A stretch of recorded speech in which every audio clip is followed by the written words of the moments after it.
Hello everyone, welcome to our channel NCERT teaching zone. तो आज हम क्लास थर्ड की NCERT English book Marigold का chapter the yellow butterfly के question answer करेंगे।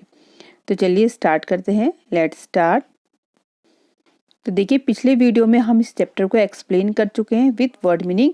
तो आज के इस वीडियो में हम इस चैप्टर के क्वेश्चन आंसर को कंप्लीट करेंगे। तो देखिए, सबसे पहला क्वेश्चन है इसमें, Where did Sonu first see the yellow butterfly? तो चलिए इनके आंसर कर लेते हैं। तो देखिए, सबसे पहला क्वेश्चन था, Where did Sonu first see the yellow butterfly? Sonu ने पहली बार बटरफ्लाई को कहाँ देखा? तो answer is Sonu saw the butterfly in his garden. तो सोनू ने पहली बार उस बटरफ्लाई को अपने गार्डन में देखा।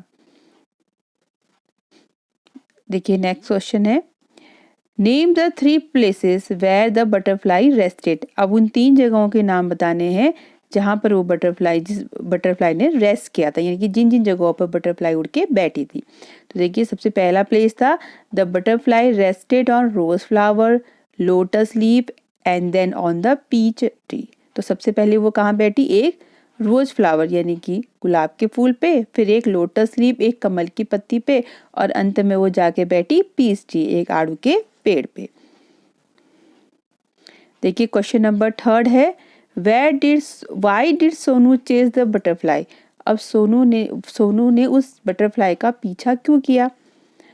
देखिए, Sonu chase the butterfly because it was very beautiful and he wanted to catch it. क्योंकि वो क्या थी? बहुत ही खूबसूरत थी, और सोनू क्या चाहता था? He wanted to catch it, वो उसको पकड़ना चाहता था। अगर आप कभी कोई सुंदर सी बटरफ्लाई दिखती है तो आप भी उसे पकड़ने की कोशिश करते हैं, उसका पीछा करते हैं। तो ऐसे ही सोनू ने भी उसको पकड़ने की कोशिश की। अब देखिए, क्वेश्चन नंबर 4 है, why did Sonu let the butterfly go? अब सोनू ने उस बटरफ्लाई को छोड़ क्यों दिया? पहले तो उसने उसे पकड़ा और उसमें लास्ट में उसको छोड़ दिया। क्यों छोड़ा? देखिए, Sonu let the butterfly go because it was looking sad in सोनू's hand। Sonu ने बटरफ्लाई को इसलिए छोड़ दिया क्योंकि वो कैसी दिख रही थी? बहुत दुखी दिख रही थी। किसमें? सोनू के हाथ में। सोनू को लगा कि वो बहुत दुखी है मेरे हाथ में, क्योंकि उससे पहले तो वो आज़ादी से घूम रही थी। अगर आपको कोई कैद में रखेगा तो आपको कैसा लगेगा?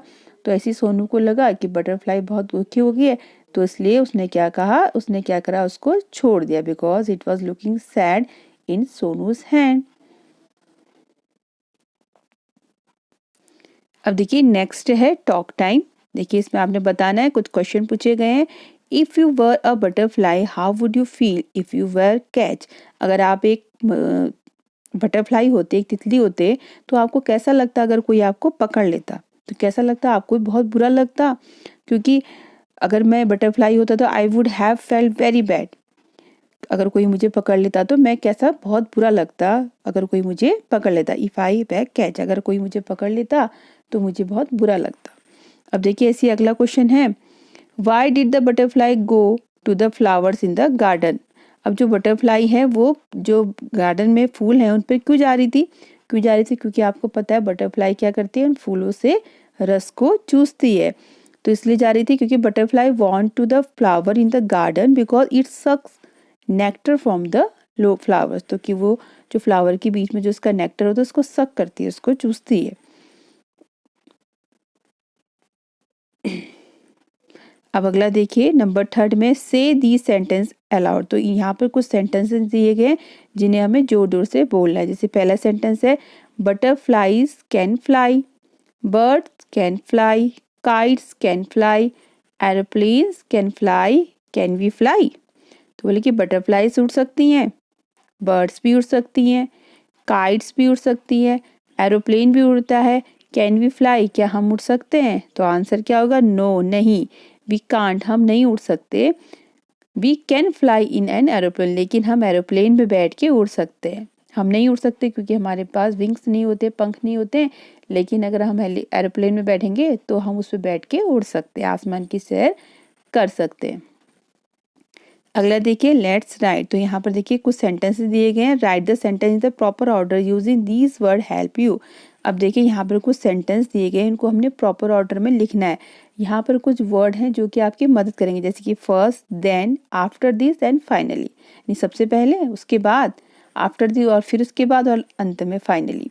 तो देखिए जैसे इसमें पहला सेंटेंस है finally I dress up and go to the school, then I brush my teeth and have a bath, first of all I get out of bed, after this I eat my breakfast.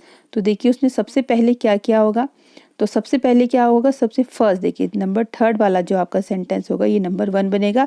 First of all I get out bed, तो सबसे पहले मैं bed से उठा, then I brush my teeth and have a bath, उसके बाद मैंने number 2 में डू ही आएगा, मैंने ब्रश किया और अपने दांत साफ किया और नहाया। और नंबर थर्ड में देखिए नंबर 4 आएगा, after this I eat my breakfast, और लास्ट और उसके बाद मैंने अपना ब्रेकफास्ट किया, and finally I dress up and go to the school, और नंबर 4 में आएगा कि अंत में मैं लास्ट में मैं तैयार होकर ड्रेस यूनिफॉर्म पहन के स्कूल चला गया। तो इसकी जो ऑर्डर होंगे हम ऐसे इनको अरेंज करेंगे। अब देखिए यहाँ पे एक्टिविटी करनी है, आपने एक बटरफ्लाई बनानी है, एक सिंपल सा पेपर लेना है, उसको फोल्ड करके आपने उसको यूं इस तरह से बटरफ्लाई बना लेनी है। अब देखिए लास्ट में है word building, make 2 words from 1 word one has done for you. देखिए यहाँ पर कुछ वर्ड दिए गए हैं, कुछ तो वो 2 वर्ड से मिलके बना, जैसे कि बटर में बटर और फ्लाई, तो ऐसे आपने बताना एवरीवेयर में, इनसाइड में, आउटसाइड में और सनलाइट में। तो इसमें देखिए साफ साफ पता चल रहा है एवरीवेयर में एवरी प्लस वेयर, तो 2 वर्ड हैं। तो देखिए इसमें 2 वर्ड बने हुए हैं, एवरी और वेयर। ऐसी इनसाइड में इन साइड, आउटसाइड का आउटसाइड एंड सनलाइट का सनलाइट। तो ऐसे हमने इनको कंप्लीट कर दिया। आई होप आपको ये वीडियो पसंद आया होगा, तो प्लीज़ चैनल को लाइक शेयर और सब्सक्राइब जरूर कीजिएगा। मिलते हैं नेक्स्ट वीडियो में, तब तक के लिए थैंक यू।